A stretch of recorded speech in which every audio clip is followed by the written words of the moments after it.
Hello, this is Faisal here.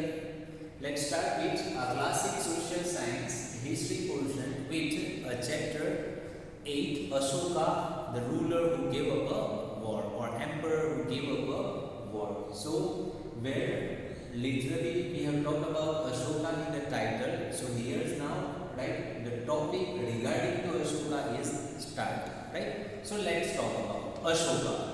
The most famous Mauryan ruler was Ashoka. So underline this line, right? Who was the most famous ruler of Mauryan Empire? Then Ashoka, right, was the most famous Mauryan ruler. Now he was the first ruler who tried to take his message to the people through inscriptions. और ये पहले ऐसे ruler हैं या फिर माने जाते हैं जिन्होंने क्या किया है, इंस्क्रिप्शंस लिखवाए हैं किसके लिए, लोगों के लिए, right. Most of Ashoka's inscriptions were in Prakrit and were written in the Brahmi script. यानी ज्यादातर जो अशोका ने इंस्क्रिप्शंस लिखवाए, अब वो इंस्क्रिप्शंस पे क्या लिखवाया है, क्यों लिखवाया है, क्यों लोगों के लिए लिखवाया है, that we will start that we will going to discuss next. But अभी सिर्फ हम इतना समझते हैं कि अशोका एक ऐसे रूलर है, राइट, जो मौर्यन एम्पायर के सबसे फेमस रूलर माने जाते हैं.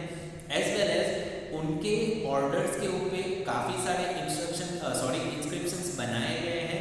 मीन स्टोन्स के ऊपर, हार्ड सरफेसेस के ऊपर क्या किया गया है, कुछ न कुछ लिखा गया है. अब वो क्या लिखा गया है that we are going to discuss. So Ashoka और ज्यादातर जो उनके इंस्क्रिप्शंस थे वो कौन से लैंग्वेज में थे, प्राकृत लैंग्वेज में थे as well as Brahmi script में थे. सो ये जो प्राकृत लैंग्वेज है, ब्राह्मी स्क्रिप्ट, राइट, उसके बारे में ऑलरेडी हमने बात कर ली है, लेकिन फिर भी यहाँ पे अगर चीज बतलाई गई है तो थोड़ा बहुत आगे का मेंशन करता चलो. That Prakrit is a language, right,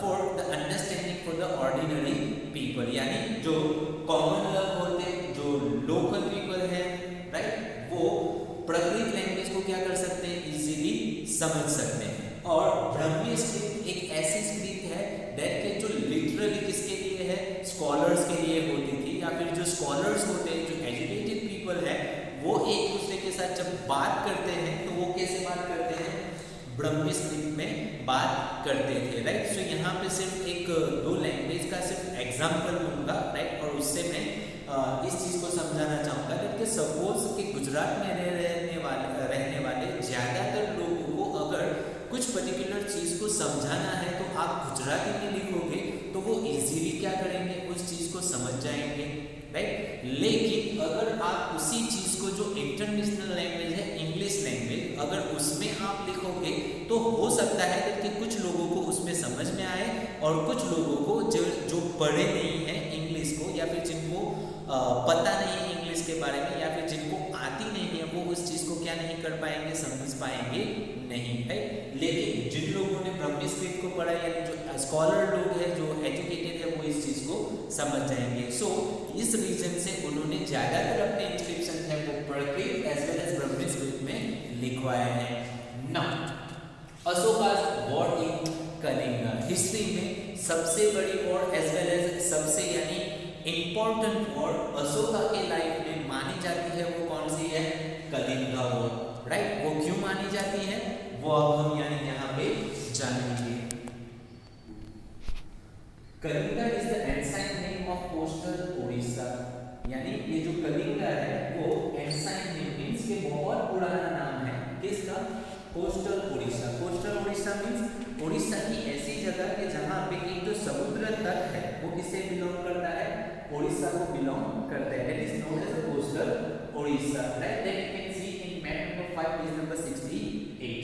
now Ashoka found a war to conquer Kalinga.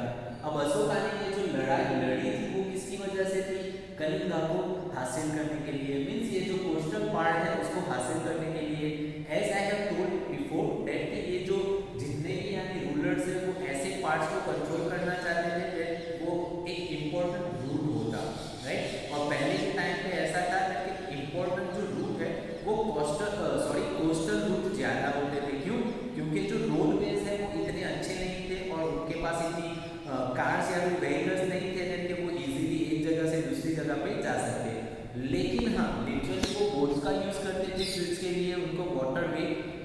Easy एक ट्रांसपोर्टेशन मीडियम होता था। सो इस वजह से भी अशोका क्या करना चाहते थे, ये जो कोस्टल ओडिशा है वो एक पैठ को क्या करना चाहते थे, जीतना चाहते थे। However, he was so horrified when he saw the violence and bloodshed that he decided not to fight any more wars. लेकिन वो जीतना तो चाहते थे, लेकिन जब उन्होंने देखा एक हॉरिफाइड मीन्स एक डरावना पिक्चर या फिर एक डरावना चित्र जब उन्होंने उनके आंखों के सामने देखा, अब वो डरावना पिक्चर कौन सा था, दैट यहाँ पे बताया है, राइट। सो द वायलेंस यानी हर तरह जब यानी एक दूसरे के साथ लड़ाई झगड़ा हो रहा है, फाइटिंग हो रही है, एक की स्वॉर्ड दूसरे को लग रही है, कोई यानी अपने डर से चिल्ला रहा है, राइट, कोई गुस्से से दूसरे को मारने के लिए चिल्ला रहा है, हर तरफ से जोर शोर की आवाज आ रही है।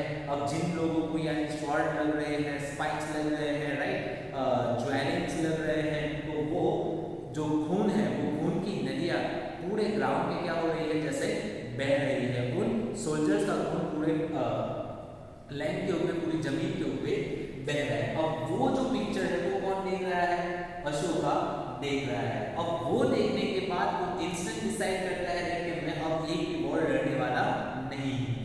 He is the only king in the history of the world who gave up conquest after winning a war. हाँ, कलिंग का जो वॉर है वो उन्होंने जीत तो ली थी, लेकिन वो जीतने के बाद उन्होंने वहीं से क्या कर लिया था, ये निश्चय कर लिया था, ये यानी आत्ममंथन कर लिया था कि अब इसके बाद में एक भी लड़ाई, एक भी यानी फाइट किसी भी किंग के साथ लड़ने वाला नहीं हूँ। नॉट ओनली दैट, वो एक ऐसे भी रूलर बने कि जिन्होंने दूसरे रूलर को भी क्या किया, ये पैगाम दिया, ये ऑर्डर्स दिया, ये यानी सजेशन दिया, ये आइडिया दिए, जैसे आप भी क्या ना करो, ये जो बड़ी बड़ी फाइट आप लोग एक दूसरे को कॉन्कर करने के लिए लड़ रहे हो, उसको आप लड़ो ना, राइट। अब ये चीज क्यों की वो यहाँ पे हमें बताया है। So let me C.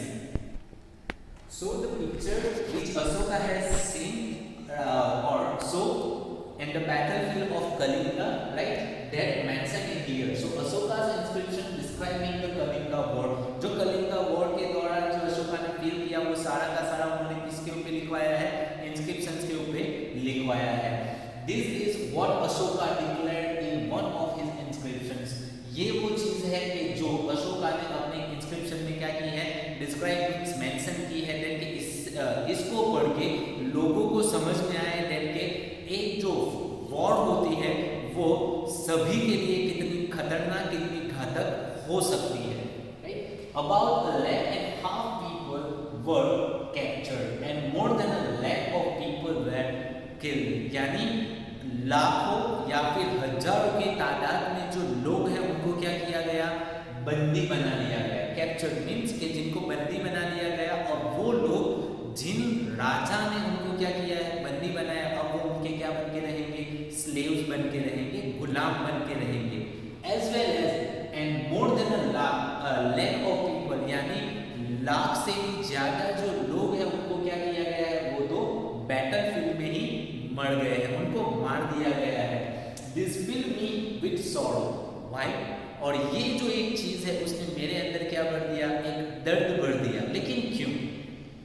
Whenever an independent land is conquered, lakhs of people die and many are taken prisoner, right? Brahmins and monks also die. यानी जब एक स्वतंत्र लैंड, इंडिपेंडेंट लैंड के ऊपर क्या किया जाता है, अटैक किया जाता है, तो उस लैंड के ऊपर रहने वाले हजारों लाखों जो निर्दोष लोग हैं वो क्या हो जाते हैं, बेचारे मर जाते हैं, राइट। और कुछ लोग ऐसे होते हैं जिनको प्रिजनर मीन्स बंदी बना दिया जाता है, जिनका कोई कसूर भी होता नहीं है। और ना ही सिर्फ लोग, उसमें जो ब्राह्मण्स एंड मॉन्क्स हैं, यानी जो लिटरली एक स्पिरिचुअल नॉलेज देने वाले हैं, यानी जो एक तरीके से हर रिलीजन में जो सच्चाई का जो पाथ है और एक दूसरे के रिलीजन की किस तरीके से रिस्पेक्ट करनी है, किस तरीके से एक दूसरे को भी यानी अच्छी तरीके से ट्रीट करना है, वो चीज़ें जो बताते हैं वो भी यानी बिना वजह,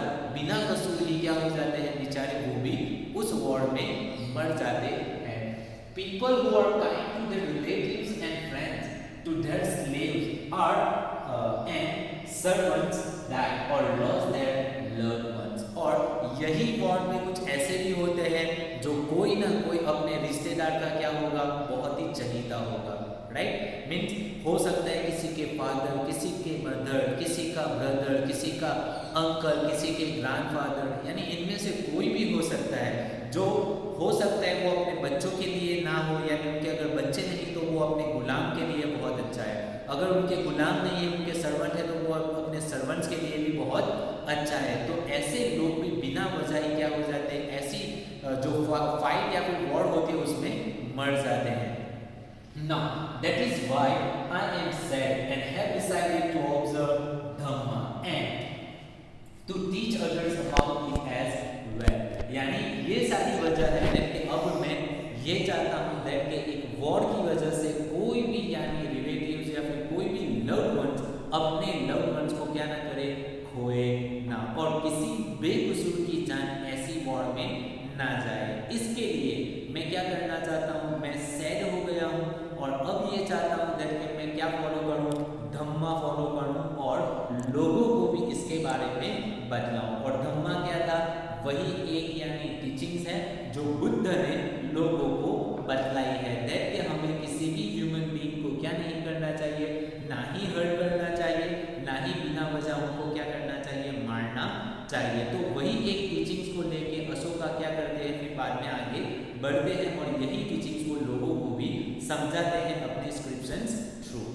Now I believe that winning people over through Dhamma is much better than conquering them through the force. यानी लोगों को प्यार मोहब्बत से यानी जीतना एक बहुत ही अच्छी चीज है, रेदर देन कि उनको क्या किया जाए, उनके साथ वॉर किया जाए, उनको मारा जाए, उनको कुचला जाए, उनको किल कर दिया जाए, उनके लव्ड वंस को मारा जाए, राइट। इससे बेहतर ये है दैट कि उनको प्यार मोहब्बत से क्या कर ले, जीत ले।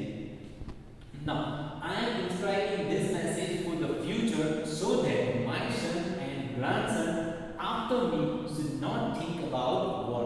और ये जो मैं इंस्क्रिप्शंस लिखवा रहा हूँ तो सिर्फ मेरे लिए नहीं लिखवा रहा हूँ, लेकिन मेरे बाद जो आने वाली जितने भी जनरेशन आएंगे या फिर जितनी भी नस्लें आएंगी, चाहे वो आने वाले मेरे बाद मेरा बेटा हो या फिर मेरे बेटे के बाद उसका भी बेटा हो और उसके बेटे के बाद भी उसका बेटा हो, लेकिन वो इस इंस्क्रिप्शन को पढ़ के जान के सिर्फ इतना डिसीजन तो ले सके कि उन्हें अब क्या नहीं करना है, एक भी वॉर लड़नी नहीं है। सो ये मैसेज था किसका, अशोका का। ना सो instead they should try to think about how to spread Dhamma, और यानी लड़ाई तो उनको करनी नहीं है, वॉर तो उनको करनी नहीं है उनके सन और ग्रैंडसन को, लेकिन उसके बजाय उनको ये सोचना है कि किस तरीके से वो लोगों को धम्मा का जो पाथ है, यानी जो बुद्ध ने जो बताया हुआ जो पैथ है, वो लोगों को समझा सके। How did the Kalinga War bring about a change in Ashoka's attitude towards war? So already we have talked about in such inscriptions as well as in the before that कि हजारों लाखों की तादाद में जो लोग मर रहे थे, उनका जो ब्लड है वो जमीन के ऊपर पड़ रहा है, यानी खून की नदियाँ बह रही है, जिसमें कुछ न कुछ अपने डियर वंस को क्या कर रहा है, खो रहा है। तो ये एक चीज़ है जो अशोका के इमोशंस को क्या कर गई, टच कर गई, और जहाँ से अशोका ने सोचा था कि अब इसके बाद मुझे एक भी वॉर लड़ना नहीं है, और इस वजह से अशोका को क्या किया जाता है, एक ऐसा एम्परर माना जाता है कि जिसने वॉर जीतने के बाद भी वॉर को लड़ना क्या कर दिया, छोड़ दिया। Dhamma is the Prakrit word for the Sanskrit term dharma, right. यानी धम्मा उसे क्या बोलते हैं, प्राकृत वर्ड में बोला जाता है धम्मा, राइट, जिसका संस्कृत में टर्म है धर्म, right. So after completing the point of the Kalinga War, right, just see this image, right, it is the image of a bull, right. You can see, right, how beautifully it has carved, right. So this is a sculpture, यानी ये जो चीज़ है वो curve की गई है, means कि एक हार्ड सरफेस या फिर एक बड़े हार्ड स्टोन के ऊपर क्या किया गया है, इसको कार्व किया गया है, इसको बनाया गया है। वो टाइम में यानी जब जो स्कल्पचर्स थे उनके पास वो टेक्नोलॉजी नहीं थी जो टेक्नोलॉजी नावडेज हमारे पास है। है, राइट। सो इसके बारे में एक जो ब्रीफ डिस्क्रिप्शन है उसको हम देख लेते हैं। So here the Rampurva bull that we have seen here, look at this finely polish stone sculpture. तो देखा था कि बहुत ही फाइन स्कल्पचर है जो एक तरीके से पॉलिश है, मीन्स कि उसके ऊपर एक रफ सरफेसेस देखने को नहीं मिल रहा है। This was a part of Mauryan pillar and found in Rampurva. ये एक पार्ट है मोडियन पिलर का, राइट, जो रामपुरवा में पाया जाता है, राइट, पाया जाता था, जो लिटरली कहाँ पे आया हुआ है, बिहार में आया हुआ है, and has now been placed in Rashtrapati Bhavan. अब वो उसको यानी बिहार रामपुरवा से हटा के कहाँ पे लगा दिया गया है, राष्ट्रपति भवन में, as a mark of modern pillar, या फिर एक ऐसा इंडिकेशन है कि उस टाइम के जो एक स्किल्ड स्कल्पचर्स थे उनका एक वर्क बताने के लिए इस चीज को राष्ट्रपति भवन में क्या किया गया है, लगाया या फिर सिचुएट किया गया है। It is an example of skill of the sculptures of that time. और उस टाइम के जो स्कल्पचर है उनकी यानी स्किल बताने के लिए ये चीज थी, राइट। अब आप में से अगर किसी को ये लगता है कि इसमें क्या बड़ी बात है, तो सीधे सीधे मैं यही कहना चाहूँगा that try this by your own with the help of mud, यानी मद से आप इस चीज़ को बनाने की ट्राई करना, right. You will find that it is really very hard to build or construct such a finely polished sculpture, right, on such a hard materials like stone, right. So that's all for today. We will start with a new point in new video, that is what was Ashoka's धम्मा, यानी जो धम्मा की हमने बात की तो वो धम्मा क्या था अशोका के लिए, that we are going to learn in this new topic, right. Till then, thank you, take care of yourself, thank you very much, and have a nice day.